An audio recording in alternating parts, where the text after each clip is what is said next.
Olá pessoas, bom dia, boa tarde, boa noite, não sei que hora você está assistindo o vídeo, mas tudo certo. Hoje a gente vai falar um pouquinho sobre invertebrados. Invertebrados, esse grupo animal que representa em torno de uns 95% do reino animal. Bastante coisa, né? A gente não é quase nada, mas tudo bem. Invertebrados te lembra que palavra? Vértebras, né? Vértebras, esse conjunto de ossinhos que fica aqui, ó, no nosso lado posterior, né, lado dorsal, lado dorsal. E as vértebras protegem o que a gente chama de medula espinal. Os invertebrados não possuem vértebras? Obviamente que não, né? In já é a negação do português. Invertebrados não possuem vértebras. Porém, a gente não pode dizer que cordados são todos vertebrados. Não. Então isso a gente vai falar um pouquinho depois. Invertebrados, a gente tem que lembrar sempre da importância ecológica e da importância econômica que eles vão ter, né? Mas isso a gente vai dando uma pincelada depois. Antes disso, vamos recordar filogenia. Para quem não lembra, filogenia é o caráter evolutivo que todos esses animaizinhos vão ter. Qual é a ligação entre eles, o que mudou, quais foram as novidades evolutivas.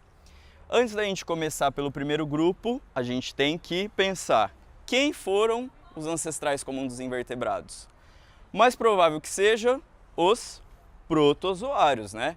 Seres unicelulares, eucariontes, com organelas muito especializadas. E esse grupo de protozoários pode ter se organizado, né, evolutivamente falando, e formado os primeiros animais, né? Existe um animalzinho que muita gente acha que é planta, né? Pela primeira vez o cara deve ter levado um susto na hora que descobriu, né? Aquelas células tão especializadas, que são os poríferos, também conhecidos como esponjas, né? Poríferos, animais aquáticos, podem ser marinhos, podem ser dulcícolas. Os poríferos são os únicos animais que são chamados de parazoários. Eles não têm tecidos verdadeiros. Se não tem tecido, não vai ter órgão. Então, a partir da escala evolutiva que surge os quinidários, que é o nosso segundo grupo, a gente vai encontrar os órgãos especializados e a diploblastia, né? Quando a gente fala de reino animal, tem que relembrar aquelas coisas de embriologia, mas a gente vai dando umas pinceladas e aí vocês vão recordando. Quinidários, depois a gente vai ter como terceiro grupo animal Plateumintes, e aí a gente já encontra os 3 tecidos embrionários sendo formados, o que torna eles triploblásticos, porém ainda acelomados. E aí a gente também tem o aparecimento da simetria bilateral, seres bilatérios. Como terceiro grupo a gente vai ter os nemátoda. Nemátoda a gente já vai encontrar um pseudoceloma, a cavidade corporal começa a surgir uma cavidade corporal verdadeira, e aí a gente vai ter o que a gente forma de tubo digestório completo, boca e ânus, né? O nosso 1, 2, 3, 4, quinto grupo, molusca. Só que molusca ele está num clado que vai englobar molusca, anélida e artrópoda. O que surge para esses 3 seres vivos? O celoma, né? Para quem não lembra, o celoma é uma cavidade corporal que é revestida pela mesoderme por completo, né? E a cavidade onde vão ser formados os órgãos internos desses seres vivos. Para os moluscas, animais de corpo mole, para os anélidas, a metamerização, que é o nosso número 7, e a metamerização também aparece lá nos cordados. Anélida e artrópoda têm o corpo segmentado. Só que o que a gente vai ter nos artrópodas? Exoesqueleto, relembrando de quitina, e a quitina também aparece na parede celular dos fungos, lembra disso? E os apêndices articulados, né? Se a gente for pensar no artrópodo, talvez seja o grupo que maior tenha diversidade animal.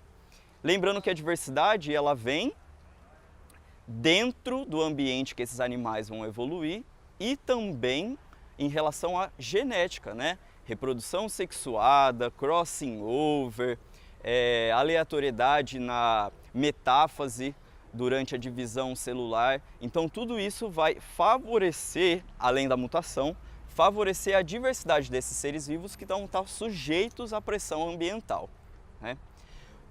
Depois dos artrópodos a gente vai encontrar o grupo lá do Patrick, né, do Bob Esponja, as estrelas do mar, o ouriço do mar, que é o grupo dos equinodermata, animais totalmente marinhos, que tem aquele sistema ambulacral que faz ele se mover, também pegar alimentos, né? E por último, a gente encontra os cordatas. Mas espera aí, cordata é vertebrado ou invertebrado? Dentro de cordata a gente vai encontrar os dois tipos, né? Por quê?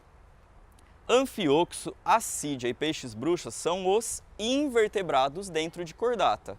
Mas por que eles são cordata então? Lembra as 4 características dos cordados? Notocorda, tubo nervoso dorsal, cauda pós-anal e fendas branquiais. É o que engloba todo esse grupo. E se a gente for pensar naquela porcentagem que a gente falou, cordados, vertebrados, só vão representar 5% do reino animal, né? Bem baixo nessa escala. Mas aí, se a gente for pensar em vertebrados, Enem, eu vou ter que estudar especificamente cada característica? Não, lógico que não. Por quê? O Enem ele faz relações, né? E muitas dessas relações vão estar ligadas aos fatores ambientais que esses animais vão estar sujeitos, muitas vezes por consequências de ações antrópicas, né? Fatores ambientais como poluição, aquecimento global. Vamos pensar em algo que a gente pode relacionar. Quinidários. Quinidários a gente lembra muitas vezes das águas-vivas, mas os grandes representantes quinidários também são os corais, né? Os corais que são muito afetados pelo aquecimento global. Muitos grupos de corais estão desaparecendo. Por quê? Aquecimento global muitas vezes está ligado a grande quantidade de gás carbônico. E o gás carbônico reage com a água, acidifica o meio e prejudica esses animaizinhos que estão ali. Quando a gente fala de importância ecológica, cabe ressaltar que não é porque ele é importante para a gente, né? Algo meio antropocêntrico, não. A importância ecológica, o que os fatores ambientais estão relacionados com esses animais. E importância econômica talvez sim, né? O que esses animais podem ter em relação à nossa economia em si. Muitos deles estão ligados. A gente pode lembrar do exemplo dos insetos. O homem utiliza insetos, por exemplo, na produção de seda. Os insetos também, em relação à importância ecológica, a gente pode lembrar da polinização. Lembra lá do filminho do B-Movie? Que as abelhas desaparecem e aí vai acarretar no desaparecimento também dos grupos vegetais. Uma relação ecológica ali. A gente pode falar também das parasitoses, né? Sempre destacado, lembrando que parasitoses podem ser verminoses ou também parasitoses relacionadas aos protozoários, ok?